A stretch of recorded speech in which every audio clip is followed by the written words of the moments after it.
So let's talk about the grand finale of the original Star Wars trilogy as I bring to you a re-review of Return of the Jedi. Big D's Entertainment Rankings and Reviews. So greetings my fellow YouTubers and welcome to Big D's Entertainment Rankings and Reviews. My name's Dual, better known to you as the Big D, and this time around I bring to you a re-review of the 1983 epic space opera Return of the Jedi, aka Star Wars Episode 6. Released by Fox for Lucasfilm Limited, directed by Richard Marquand. Screenplay was written by Lawrence Kasdan and George Lucas from a story by Lucas, who of course was the executive producer. The third installment of the original Star Wars trilogy to be produced, and sixth chronological film, The Skywalker Saga overall. Everyone's back in this, including Mark Hamill, Harrison Ford, Carrie Fisher, Billy Dee Williams, Anthony Daniels, David Prowse, Kenny Baker, Peter Mayhew, and Frank Oz. This took one year later after the last film, The Empire Strikes Back, as the Galactic Empires constructed a second Death Star to exterminate the Rebel Alliance. Yes.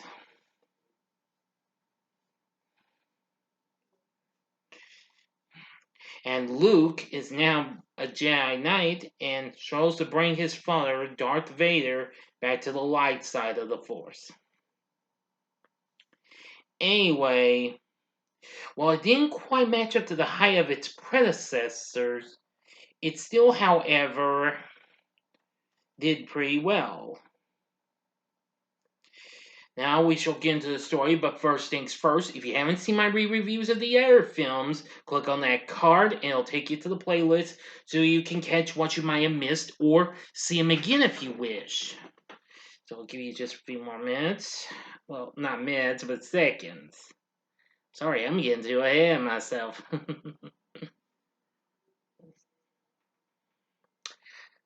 There, now I do it. Okay.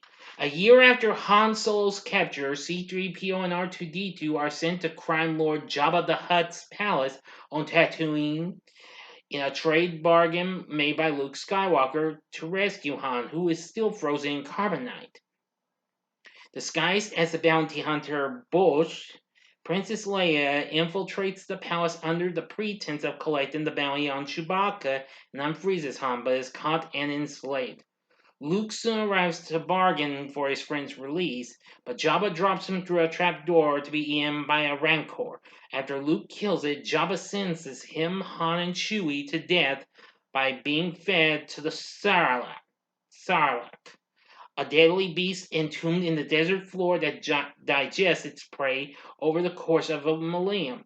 Having hidden his new lightsaber inside, R2 Luke frees himself and his friends, and they bow Jabba's men aboard the crime lord's sail barge. During the chaos, Boba Fett falls into the Sarlacc after Han inadvertently damages his jetpack, and Leia strangles Jabba to death with her chains. And the group destroy Jabba's sail barge and escape.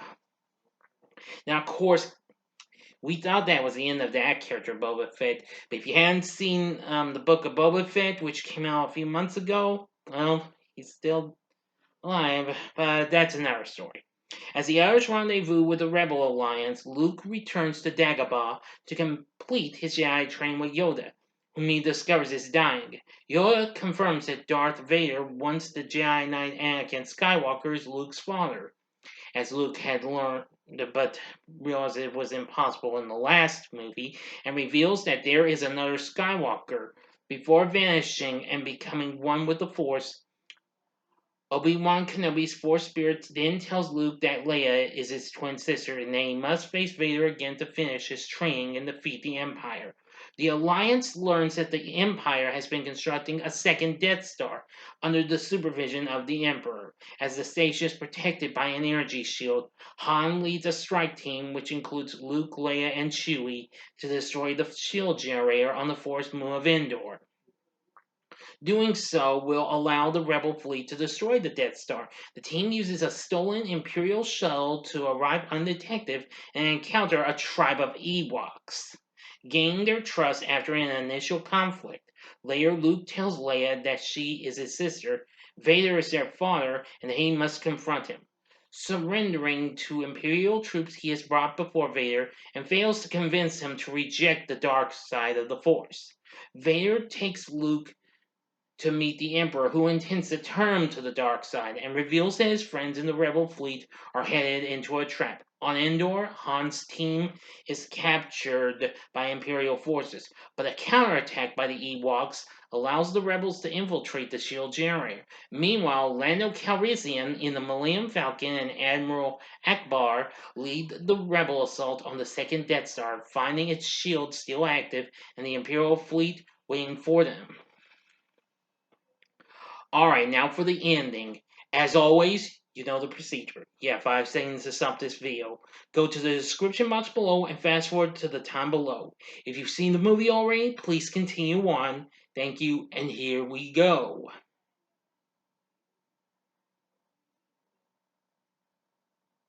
Okay, you've been warned. The Emperor reveals to Luke that the Death Star is fully operational and orders the firing of its super laser, destroying a rebel starship. He tempts Luke to give in to his anger. Luke attempts to attack him, but Vader intervenes and the two engage in a lightsaber duel. Vader senses that Luke has a sister and threatens to turn her to the dark side if he does not. Enraged, Luke defeats Vader, severing his prosthetic hand. The Emperor betrays Vader by ordering Luke to take his place, but Luke refuses, declaring himself to be a Jedi. Furious, the Emperor tortures Luke with Force lightning. Unwilling to let his son die, Vader redeems himself as Anakin Skywalker by throwing his master down a reactor shaft to his death, but is mortally electrocuted in the process. At his father's last request, Luke removes Anakin's mask and he dies peacefully in Luke's arms. After the strike team destroys the shield generator, Lando leads rebel fighters into the Death Star's core. While the rebel fleet destroys the Imperial command ship, Lando and X-Wing fighter pilot Wedge Antilles destroys the Death Star's main reactor and escape before the station explodes. Meanwhile, Luke escapes in a shuttle. On Endor, Leia reveals to Han that Luke is her brother. Luke burns Vader's empty armor on a pyre and reunites with his friends. As the rebels celebrate their victory, Luke looks cheerfully upon the four spirits of Obi-Wan, Yoda, and the redeemed Anakin Skywalker. End of story.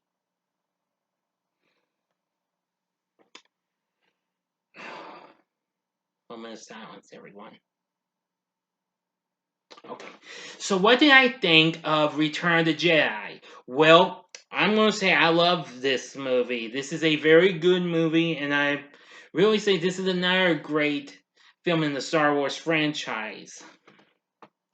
The film managed to do pretty well, and its reviews were a little bit more better than the previous film.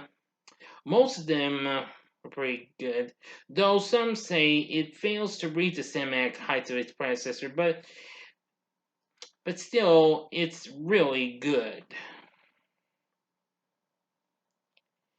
It's incredible, it's action-packed. Now, of course, at the box office, it may not have matched its predecessor. Originally, it made $374 million, becoming the highest-grossing film in 1983. And then overall, it came to $475 million after several re-releases and revisions to the film that followed over the decades. And soon, after George Lucas finished this and then making the prequel trilogy in 1999 and then in 2005, soon Disney purchased Lucasfilm and produced a sequel trilogy starting with The Force Awakens in 2015. And also The Mandalorian, which unfortunately we have to wait until next February, as in February of next year, for its long-awaited third season. Well, anyway, I still think this is so good. Now, there were lots of other films that came out After this, there were also a couple of Ewoks films that premiered on ABC, and of course the Ewoks Saturday morning cartoon along with the Star Wars Droids tune with C-3PO and R2-D2. Now, of course, the Droids tune only lasted one season, but the Ewoks lasted 2 seasons. Well, the Droids did have a special episode when Ewoks went into its second season, however. But anyway, I'm just glad to have enjoyed this and what have you.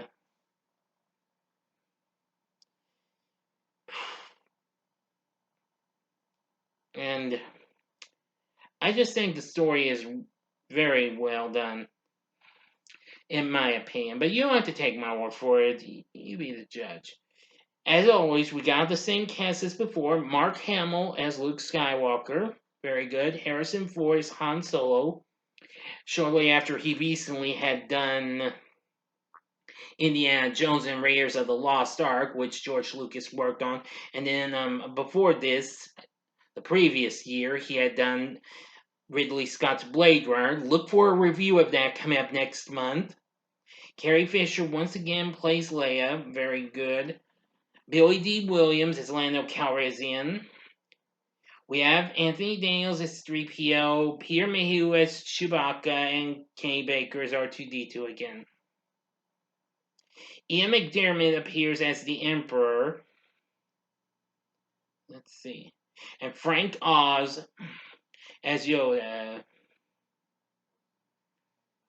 David Prowse once again returns as Darth Vader, while James Earl Jones provides the voice.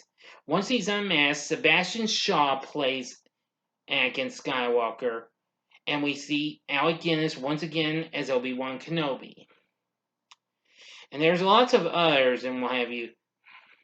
The only one I will mention is Warwick Davis, who would later go on to appear in one of Lucas's most underrated films, Willow, a few years later, which of course has a brand new series coming up on Disney Plus, which I just saw its trailer, and I think it looks pretty good. Of course, he'd later go on to do the Leprechaun films, as well as played Professor Flitwick in the Harry Potter franchise as well. He played the Ewok known as Wicket.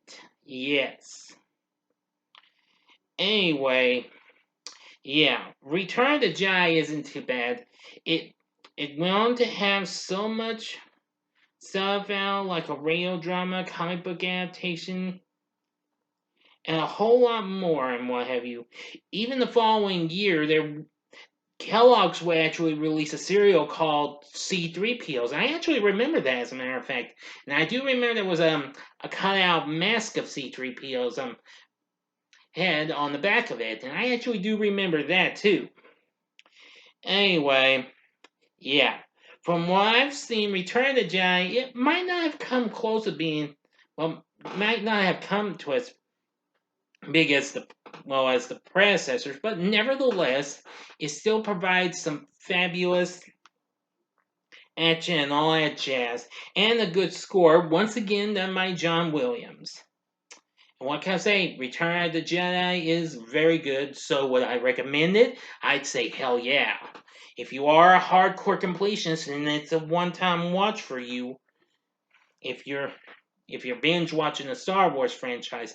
Now, I will re-review the sequel trilogy to this later on, possibly next month, but I'm not too sure yet. I haven't got my schedule fixed up, but I will eventually. So anyway, Return of the Jedi, it has a great cast like before, great music from John Williams, and everything you could expect from Star Wars. So what are your thoughts on Return of the Jedi? Please tell me in the comment section below, and if you like this video, click the like button, subscribe to my channel, and be a part of the Big D Nation.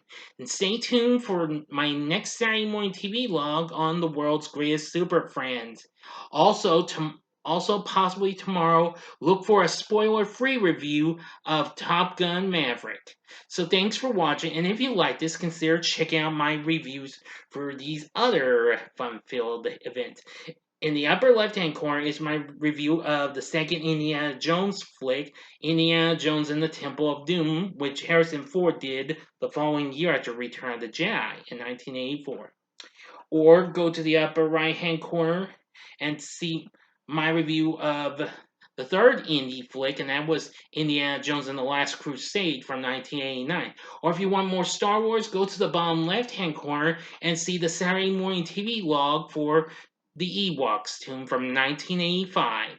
And the bottom right hand corner is the button you can click to subscribe. If you like rankings and reviews on movies, TV, music, video games, etc., then I'm your guy. Thanks for watching. Until next time, I'm the Big D saying see ya, and may the Force be with you.